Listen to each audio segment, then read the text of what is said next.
What's your favorite scary movie? Yo, Slim Shady. Yo, What is up, everybody?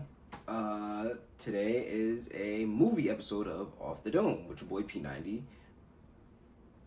And we're going to talk about 4 movies today, right? First one being Heretic.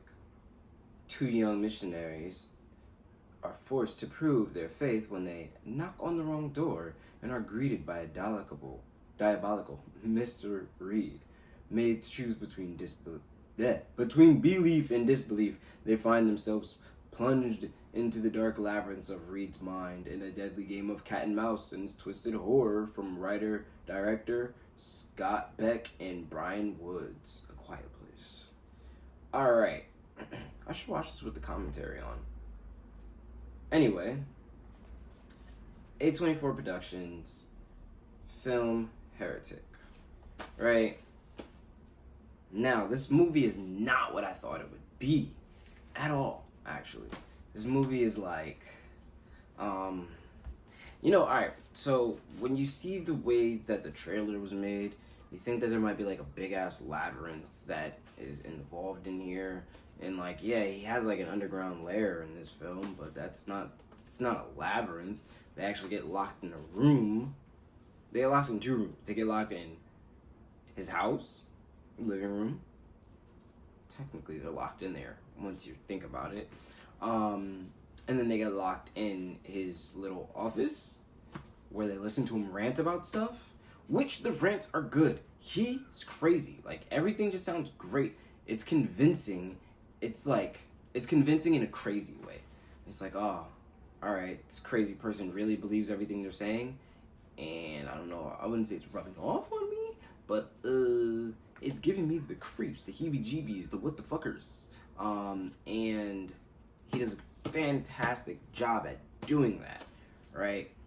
Mr. Reed is insane, but then they get locked down in a basement, and that's where the movie really, really begins. Now, I don't say that to say the movie is slow or anything. No. It is a necessary build-up to get where you need to go. But once they get locked in there, that's when the movie begins, because that's when shit starts happening.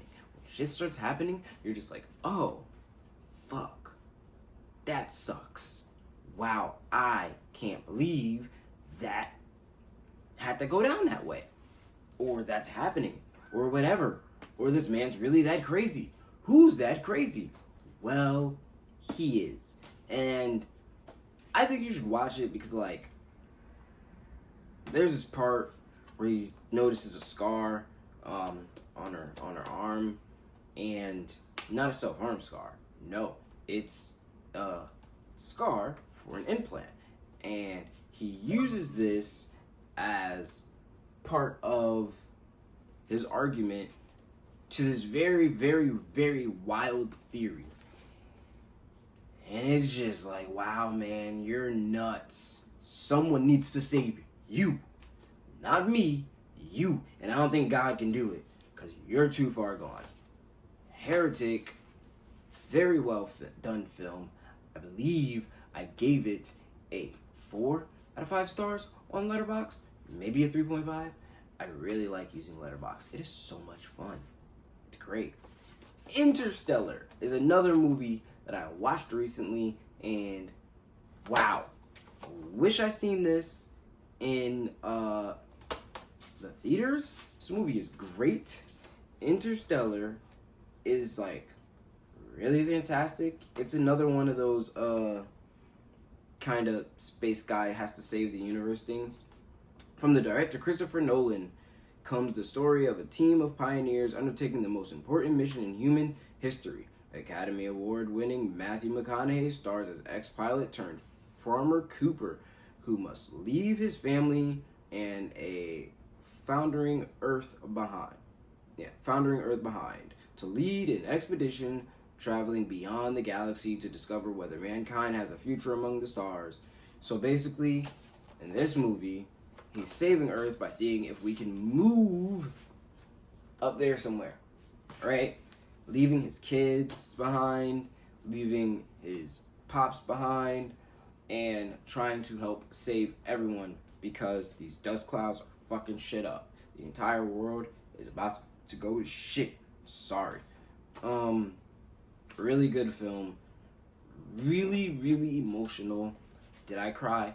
No. But I can understand why people cried, and I did feel sad for the characters in this film. I think Interstellar is actually one extremely fantastic, visually pleasing, well-written films I've seen in a while.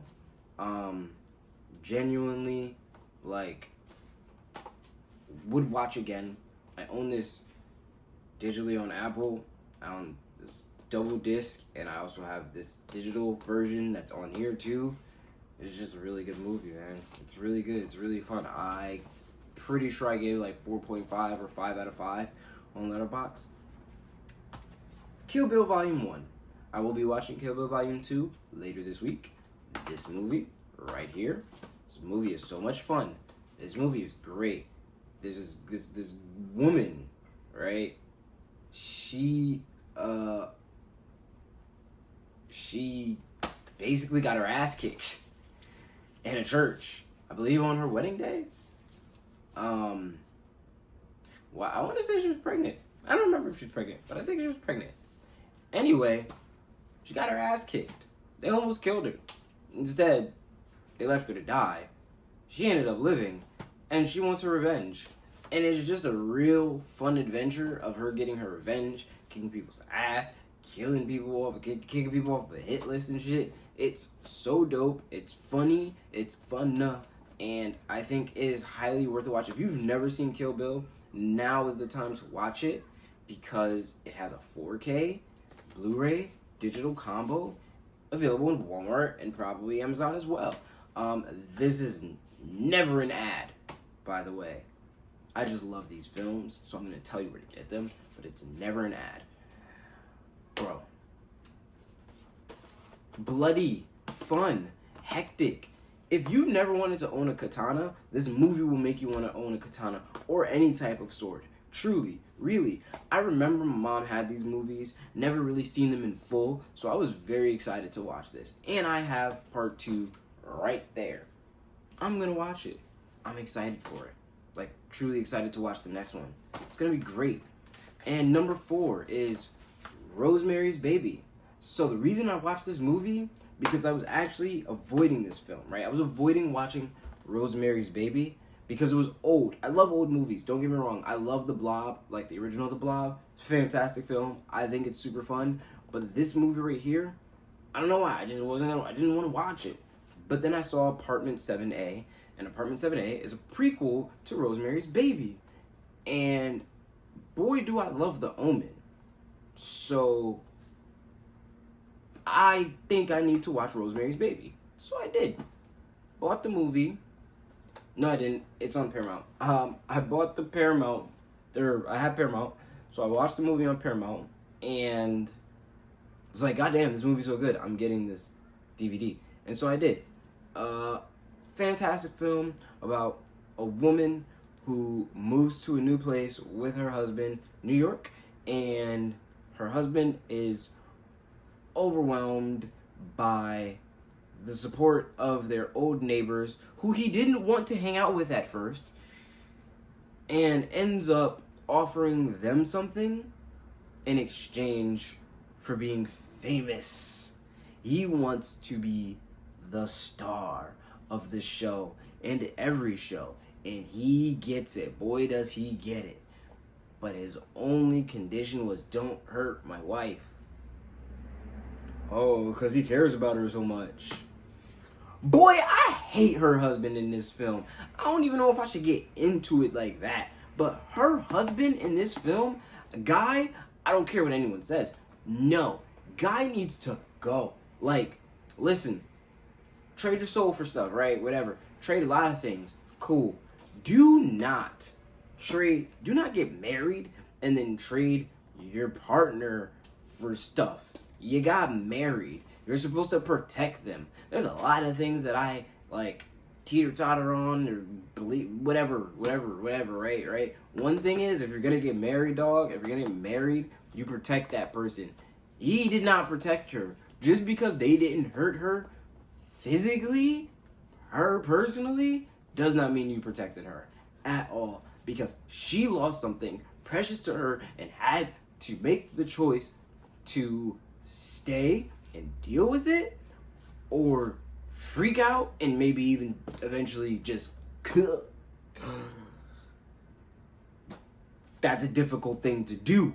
You feel me? Rosemary's Baby is a fantastic old school horror film, especially if you're a parent and you like to allow yourself to be vulnerable. I think you should watch this film. I think if you like The Omen, you should watch this film, because technically, I'm not saying it is, but like, it's so funny because it could just be an Omen prequel. It's not the Omen prequel because we know what the Omen prequel is. There's a movie about the first Omen, right? Cool. But what I mean is, it's Demon Baby, right? Alright. If you don't know that Rosemary's Baby is Demon Baby, then I'm sorry to spoil that for you, but it's kind of the point of the film. But how does Demon Baby come? Y'all gotta watch and find out. So those are the 4 movies that I recently watched that I really, really like, that I love so much that I got them on DVD. Now, I will consider putting small trailers up while I have talk. I don't know. We'll figure it out. Post-production stuff. This is the first time I'm doing one of these versions of movie thingy. But hey, thank you for listening. I'll do more. That's Off the Dome with your boy P90. Movie edition.